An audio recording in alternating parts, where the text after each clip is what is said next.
Okay.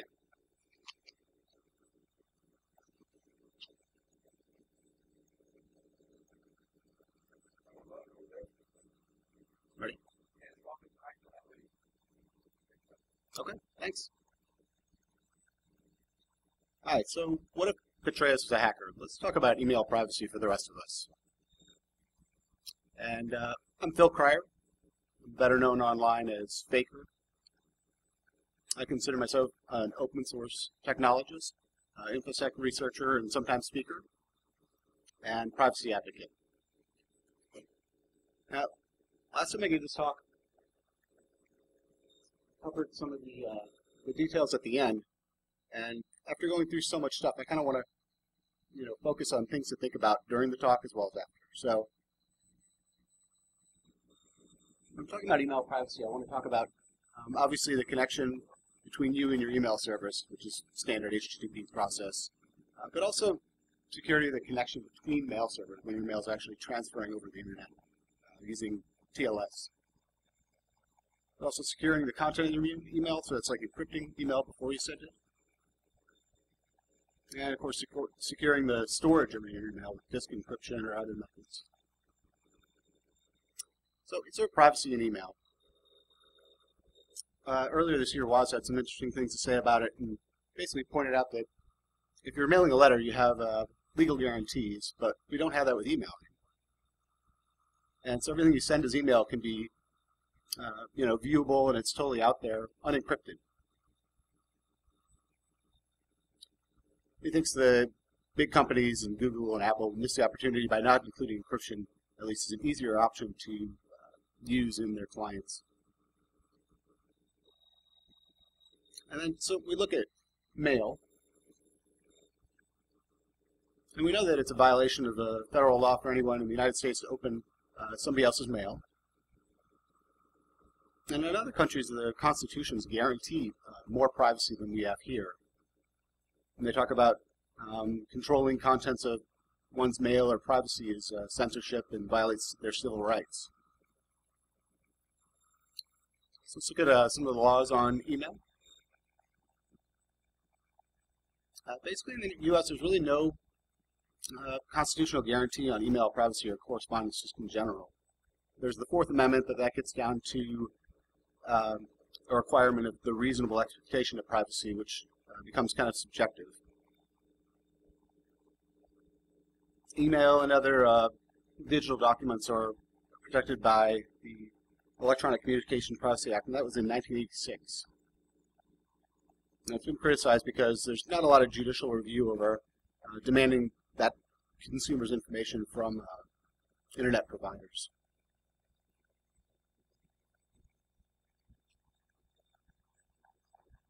And of course, we know that email providers can, legally screen documents to display targeted advertising, for example. And if you're at a company and you're emailing, that email is actually property of the companies. And of course, we know more now that the government can do some sort of screening and with a perceived interest of national security on your mail. So we'll talk about the Petraeus incident. So we know the headlines. But what happened there? So David Petraeus, head of the CIA, working with Paula, who was doing a biography on his work in Afghanistan. Now, David and Paula were married to different people, but they still started a relationship that was inappropriate. Along came an old friend of David's, Jill, and she contacted David. Now, Paula didn't like this at all, so she saw Jill as a threat, so she started sending her threatening emails. And this was a problem because Jill immediately got the FBI involved, and everything went south pretty quickly there. Petraeus went to the White House, where he promptly resigned. And I think this is a really good example of collateral damage, taking a military phrase, because he really wasn't the target of this at all, but he got brought down by it. So it displays a lot of the importance of looking at like metadata of users' email than versus just the contents.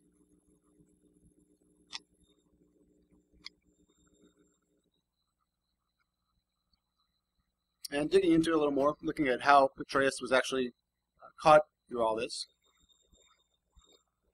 Rather than sending emails back and forth and making this email trail, they kind of logged into a shared Gmail account and just saved their emails in the drafts directory. Of course, the FBI was able to get subpoenas and IP addresses and able to tie the accounts back to Paula Broadwell. And from there, they could look at hotel records and Wi-Fi access and this kind of stuff to basically tie it back and point it all to her.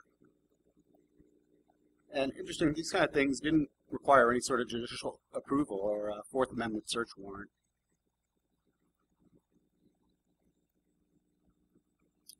Another thing with it, if the FBI was actually pursuing it as a counterintelligence inquiry rather than cyber stalking, that they'd have even more access to the data, even without a subpoena.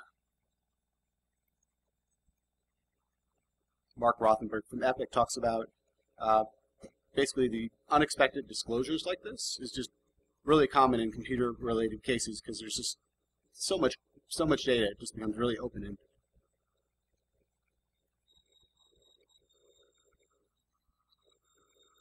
So, Edward Snowden gives PRISM information. And so what was PRISM? Well, some of the documents we learned, the scope and the reach of the government's program to try to basically look at communications that people are sharing. We also learned that about some really scary graphic design. Snowden talks about how people can become targeted from emails they send or even like a Facebook profile. And once that happens, they get PCAPs of the system's network. So they actually have the data. They can look at it, flag it if it's important, or really go through and screen it. He also said the NSA wants to get to the point where they can actually store all the metadata. And as we've seen, in a lot of cases, it's just more important than the content.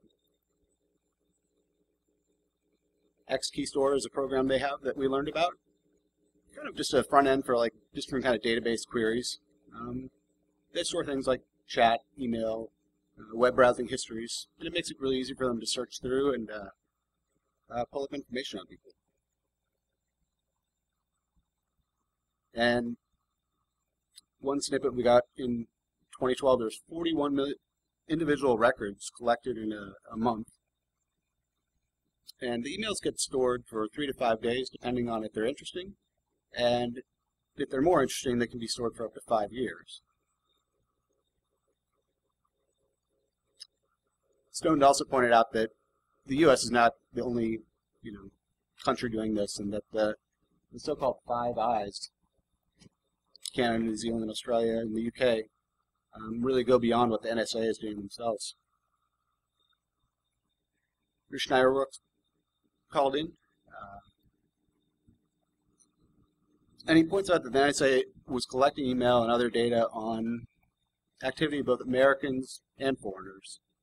And that when the NSA were collecting this data, it was under a legal pretense, but when that changed, they basically changed the pretense. Meanwhile, FBI, the webmail providers, leave a lot of this wide open, as we talked about earlier, the unencrypted SMTP transfer of the email. That really leaves it wide open for the government or anybody to really read what you're talking about. Our researcher looked at how different large webmail providers deal with this. Google was the best, but they were all failing at some point. So all this private email is flowing through all these unencrypted links, making it really easy to snare or pull into databases. And we learned kind of more about this on the NSA talking about the upstream data collection, just the fiber cables that we know the UK were hacking into. And again, they could just access all that stuff and put it in a database and search it later to find out what they want to from it. So it's important to remember that this is a part of the Bush mandate early on, but it went in 2 years at least with Obama. But they still want to go after Mr. Snowden.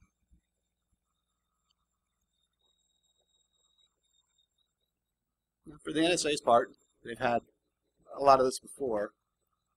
We learned recently the Stellar Wind program, which whistleblower Bill Binney came up with in the past, has actually been confirmed now from some Freedom of Information docs that have come out. And again, it's interesting to think back when they were talking about, perceived spying, but they claimed it was all, for foreigners and people they were suspecting of terrorist activity. And again, the metadata can just tell you an awful lot. Who sends emails to whom, and IP addresses obviously can reveal locations, at least to a certain degree. Staying with the whole metadata idea, the MIT Media Lab had a program that was called Immersion, and it basically took your Gmail metadata and showed you what they could make of it. It was really cool. I mean, it came up with this weird interconnected map of people. And I ran through this. You have to give them permission to look at your metadata. I ran this, and it was just amazing, the cluster of people that got together. And then links between people that I didn't know knew each other. I mean, that happens online too, but I mean, just from my emails, I couldn't see that happening, but there it was. It's really bizarre. And the researchers really commented that they thought metadata was more important. It was more emotional, connections between people. The other thing with the NSA, they talk about encrypted or enciphered communications. Might be data they want to look at later. So even though most of the things they don't want to keep very long because they don't have the room for it, this is something that they can basically hold on to for as long as they like. Problem with that is, if they come across something that's illegal later, they can use that even though they didn't collect it for that purpose. It really goes against how it's supposed to be under the Constitution. So with all these disclosures, it's becoming clear that the government's really deliberately concealing a lot of its activities, and a lot of it is spying on innocent Americans. And it's really thanks to people like Thomas Drake and Bill Binney, Kurt Wiebe, and Edward Snowden that the public can really have this debate and bring up and question the government's motives. And those three were on a panel on the USA Today. It's actually a pretty interesting interview. It's a little brief, but good roundtable discussion. Covered a lot of things I didn't know. So the NSA is building a new data center in Utah. When this first came to light, information was actually taken from a Freedom of Information Act request. But it talks about the facility being a place that was committed to protecting the civil liberties of Americans and, of course, protecting the nation's cybersecurity. Of course, this was months before the leaks from Edward Snowden, so it was probably an easy sell back then. Groups that are actually supplying all the data and equipment think that this might be like, one of the largest reserves of data on the planet. Some are saying it might be as much as 5 zettabytes of data, which is a lot. For computing, they're using the Cray. And the XC30 series was actually financed by the Department of Defense. They're talking about maybe they could get speeds up to 100 petaflops, which is 1,000 trillion calculations a second. And of course, lately we've heard more about how they're looking at breaking different kinds of encryption. You can see definitely how this would be something they could use for that. Bruce comes in again with some comments, and he says this is all well and good, but these are just really guesses. We don't really know, and that it's really not the point. The point is that the government's really been on this secrecy binge, and it's just been overclassifying things like crazy. While I was researching this, I was reading a book. It's called This Machine Kills Secrets. It's a really good book. But it had some data that I found just really alarming when you look at the amount of documents that have been classified over the last 10 years and how much it's gone up. So 5 times the documents that are being classified versus not classified. And again, Bruce says that, these things aren't being classified because they need to be secret, more that they'd be embarrassing for the country if it actually came out. The country's kind of putting their own self-interest before the people's. Now, I think privacy and anonymity online is a right, regardless of how you want to protect yourself or if you just want to stay silent. And the EFF's made some comments on this. They talk about the rights and protections that affords are just critically important for the success of the internet, and the free exchange of ideas is really driven because people are able to communicate anonymously. The Supreme Court's ruled that it's a freedom of speech option protected by the First Amendment. And so we'll look at some email tools and software. Of course, Lavabit was in the news recently. Pretty private email provider for the past 10 years. And basically put up this note that he was shutting down in order to protect his users, essentially. So we're not really sure what went on, but we know that he was probably being asked to turn over more information that he wanted to. And he's under a gag order, so he really can't say too much. But he's made the case that he recommends against anyone trusting their data to a company with physical ties in the U.S.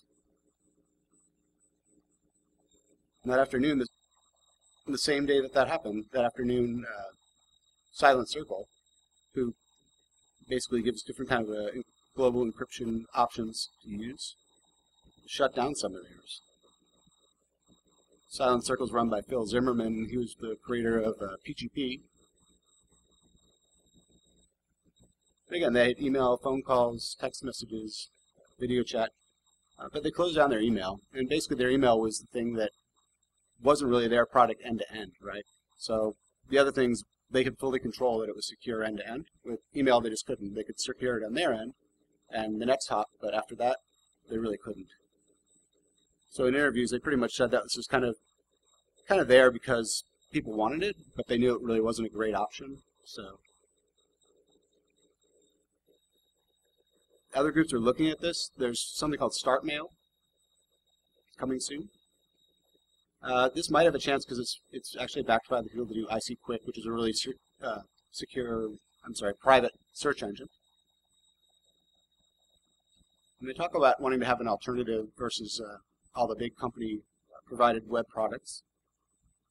And they're basically talking about the culture of the free, where people are selling their personal data for free services, is really just really messing things up, the balance of power. So, and ultimately, it's a matter of if you want to pay with your data or actually pay for services.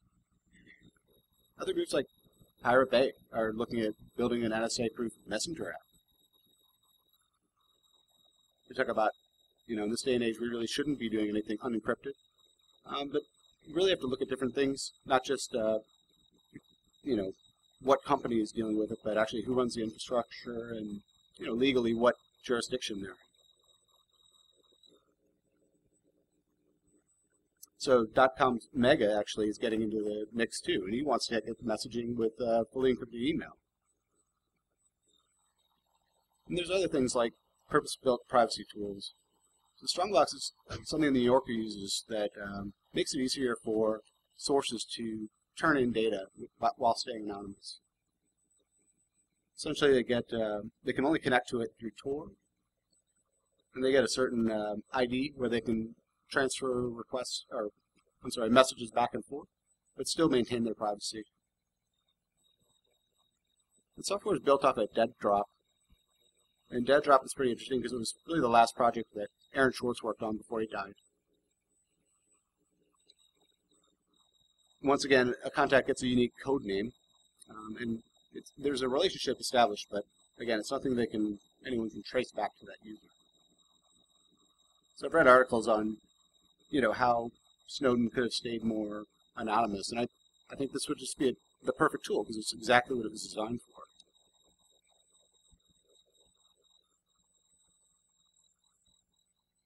So we talk about companies having different privacy more focus on privacy in the laws than the US. So we looked at shipping email offshore. Now, while it's not free, you're not paying with your data. One of the companies had an ad that I really liked. So I looked at a bunch of different email privacy companies, all based offshore. And from there I broke it down and kind of focused on some that I thought seemed extra promising. Now they all protect your personal data and don't collect data that you don't consent to. And they don't store the info longer than they should. And just in general, they don't pass on or sell any information and offer different kinds of encryption. So Shinjiro, essentially it's a partner of Hushmail, but they're based out of Malaysia. So they have different encryption toolkits and messengers that people can use. Mutemail. Some of the technical details they go into, they offer non-standard SMTP ports. The IP address and host names are scrubbed from the email headers. And they don't keep any records or IP addresses associated with any of the emails. Trilite, kind of the same thing. They claim the IP is never visible. They have offshore SSH tunnels. And then they offer different payment options. These are kind of interesting because they kind of go away from kind of the big Visa or MasterCard options. So that can give you more privacy as well. And in the community, they contribute a lot of articles online, some interesting stuff, and they also list their public key on their site. And last, Mailbox. Again, they have all sorts of IP anonymization. They offer unlimited disposable email addresses. And logs are kept, but it's only for performance analysis or abuse prevention, but the IPs are never tied to any of the logs. They offer some two-factor auth with a hardware token. And it's really interesting. They don't request any information or require any identifiable information from you when you actually sign up for an account. And of course, if you pay by check or credit card, that's going to kind of null that. But again, they actually offer other options. So you can pay through Bitcoin or other ways. That way you don't have to reveal any information when you sign up for their service. So those are some I came across. But if you go to the trouble of looking into that, make sure you look at other ways to pay. Maybe avoid some of the more common ones. Finally, look at kind of resources for improvement or ways to DIY, make it better yourself. Of course, there's plenty of resources out there to go and learn about it. EFF has a great self-defense primer. Great article on Freedom of Press Foundation. This was actually written by an EFF staffer. A lot of good information. Rise Up has a great page about it, and they actually offer email services that definitely focus on privacy before anything else. And just in other realms, there's the Crypto Party. Basically just informal parties that go on around the world focusing on teaching each other encryption techniques. This is started by Asher Wolf, and if you don't follow her on Twitter, she's just a wealth of information on this. So there's this blog post about NSA proof your email in 2 hours. So pretty, headline that, tries to sell it. So I read about it, but it kind of just walks through, building your basic LAMP stack and building your own email server, which is great. But it really focuses on a lot of privacy-enhancing techniques in there. And this inspired these group of Ansible playbooks to be written about how to set up the system. And if you know anything about config management, Ansible playbooks are kind of like Chef or Puppet. Just think about it as like a bunch of scripts that go out and actually install and configure the system for you. So I've installed all this before, but keeping it up to date is kind of a pain, and this would actually make that really easy. And then a group called Mailpile raised over $160,000 on their Indiegogo campaign recently. And now that they've done that, they want to they're going to go and actually build this email client. It's kind of a front end that attempts to make privacy more a part of the client. So this is really promising. I'm looking forward to trying this out, probably in concert with building the server as we talked about last slide. And a cool team of people. They're out in Iceland, but former Google people and just privacy advocates working there. All right, and as we talked about in the beginning, things to think about. So of course you want your email, to look at the security of the connection between you and your email service. But also more importantly, almost the security of the connection between email providers once your email leaves your server. You can look at securing content of your email with the PHP, or PGP. And of course securing storage of your email offshore, or actually building your own server. So we've learned a lot, especially over the past few months, what's going on. We kind of know what you're up against as far as privacy, and we know that privacy is not something that's really going to be built in. It's something you really have to add later and really think about how you're going to use it. And you can request privacy, but you really have to kind of go and do a lot of it yourself. So if you have any feedback, I'd love to hear back from you. My slides will be online soon. And I want to thank DerbyCon for having me speak, Snowden for really getting this conversation going, EFF for all they do, and SBS, the company I work for, that sends me to cool conferences like this. So thanks.